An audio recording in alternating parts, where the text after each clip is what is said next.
Assalamualaikum warahmatullahi wabarakatuh. Baiklah, Bapak Ibu, perkenalkan nama saya Rosi Susanti, SPD MSI. Saya dinas di SMA Negeri 2 Solo. Tugas 1.1 A9. Yang pertama, apa yang Anda percaya tentang murid dan pembelajaran di kelas sebelum Anda mempelajari modul 1.1? Sebelum mempelajari modul 1.1, refleksi pemikiran Ki Hajar Dewantara, saya mempercayai yang pertama, bahwa murid itu sebagai gambaran diri saya.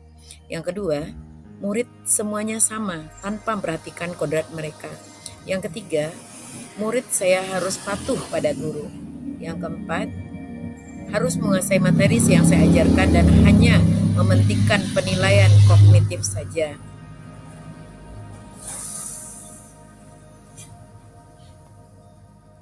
Jadi refleksi saya di sini bahkan terlalu memaksa untuk mengikuti dan menyukai pelajaran saya. Saya menilai bahwa dalam proses pembelajaran murid harus senantiasa mengikuti guru, tidak diberi ruang untuk memahami apa yang mereka inginkan. Walaupun demikian, untuk masalah karakter dan disiplin saya memang mengutamakan dalam proses pembelajaran di kelas. Yang kedua, apa yang berubah dari pemikiran atau perilaku Anda setelah mempelajari modul ini? Setelah mempelajari modul ini, banyak pemikiran saya yang berubah. Yang pertama adalah merubah mindset saya bahwa murid bukan gambaran diri saya. Yang kedua, memahami bahwa murid tidak sama. Mereka memiliki potensi masing-masing, mempunyai kodrat yang berbeda. Yang ketiga, menjadikan murid sebagai pusat pembelajaran, tidak guru yang menjadi pusat pembelajaran. Yang keempat, memastikan mereka mengikuti proses pembelajaran dengan menyenangkan dan bahagia. Yang kelima, tidak lagi mementingkan penilaian kognitif saja.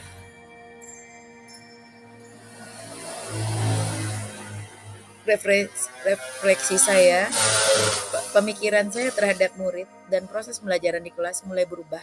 Saya mulai melaksanakan filosofi pemikiran Ki Hajar Dewantara. Yang ketiga, apa yang dapat segera saya terapkan lebih baik agar kelas saya mencerminkan pemikiran KHD. Yang saya terapkan yang pertama adalah membuat kesepakatan dan kontrak belajar dengan murid saya ketika awal pembelajaran untuk mewujudkan mereka belajar memperhatikan kodrat murid dan menyesuaikan dengan kodrat alam dan kodrat zaman. Yang kedua, menjadikan murid sebagai pusat pembelajaran dan membuat budaya belajar dengan murid. Yang ketiga, mengintegrasikan dan menciptakan permainan dalam pembelajaran. Menjadikan pendidik menerapkan sistem Among dalam menuntun murid saya. Mungkin itulah tugas dan aplikasi yang saya terapkan setelah saya mempelajari modul 1.1. Atas perhatiannya saya ucapkan ribuan terima kasih. Assalamualaikum warahmatullahi wabarakatuh.